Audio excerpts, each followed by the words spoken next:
ইনকিলাব মঞ্চের জন্মটা হলো কিভাবে? ইনকিলাব মঞ্চের জন্মটা হয়েছে আমি আমাদের সেক্রেটারি আব্দুল্লাহ জাবের আমরা 5 তারিখ পর্যন্ত একসাথেই আন্দোলন করেছি, একদম একই জায়গায়। তো 5 তারিখ রাতে আমরা সারা রাত যখনই করে রাতে মন্দির পাহারা দিচ্ছিলাম, আমি জাবের আমাদের আরো কিছু বন্ধুরা।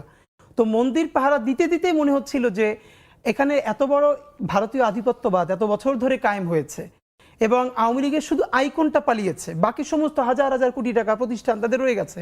এটা এরা সহজে এরকম ছেড়ে দিবে, ব্যাপারটা এরকম না, বরং তারা পাল্টা কু করবে, প্রতি বিপ্লব করবার চেষ্টা করবে।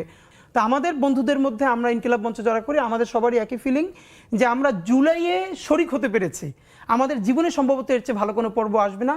সুতরাং আমাদের কাজ হলো এই জুলাইকে অক্ষুণ্ণ রাখা, ইনসাফের সাথে, সততার সাথে।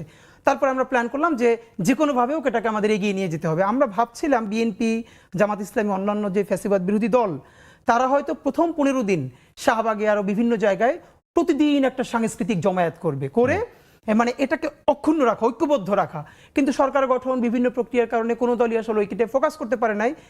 তো আমরা কোনোভাবে আর কুল করতে না পারে আমরা বললাম না, আমরা আর কারোর জন্য বসে থাকবো না, আমরা নিজেরা দাঁড়াই। তো তারপরে আমার মনে আছে 5ই আগস্টের পরে 13ই আগস্ট সর্বপ্রথম আমরা শাহবাগে দাঁড়াই ইনকিলাব মঞ্চের ব্যানারে, যে এই যে গণহত্যার সাথে যে সমস্ত পুলিশ এবং আমলারা জড়িত তাদেরকে অনতিবিলম্বে গ্রেপ্তার করতে হবে, গণহত্যাকারী হাসিনাকে দেশে ফিরিয়ে বিচারের ব্যবস্থা করতে হবে। এইরকম বেশ কিছু জনদাবি নিয়ে আমরা সেদিন দাঁড়াই। এবং আমার মনে আছে আমরা যখন প্রথমে দাঁড়াই জাদুঘরের সামনে, সেদিন আমরা 25-30 জন ছিলাম প্রথম, একদম সকাল।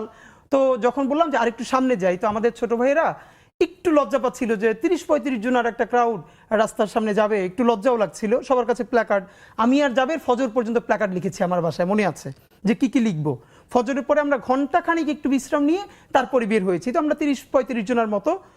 তো ওরা একটু ইতস্তত বোধ করছিল যে শাহবাগে দাঁড়াবে, লজ্জাও লাগতেছে, লোকজন কম। তখন আমার মনে আছে আমি বলেছিলাম যে দেখো, মাথা গইন না, আমরা কয়জন সেইটা চিন্তা না করে আমরা কি বলতেছি, আমাদের প্ল্যাকার্ডে কি লেখা সেইটা দেখো। এই দাবিতে যদি মানুষ না আসতে পারে সেটা তার লজ্জা, তার ব্যর্থতা। আমরা তো আমার নিজের কিছু চাচ্ছি না, সুতরাং আমাদেরকে দাঁড়াইতে পারতে হবে, একজন হইলেও দাঁড়াইতে পারতে হবে। তা আমার মনে আছে আমরা প্রথম যখন দাঁড়ালাম, ঘন্টা 3-4 পরে সেইটাই শত শত মানুষের একটা অবস্থায় রূপ নিয়েছে এবং এরপর থেকে তো আমরা এখন পর্যন্ত আছি।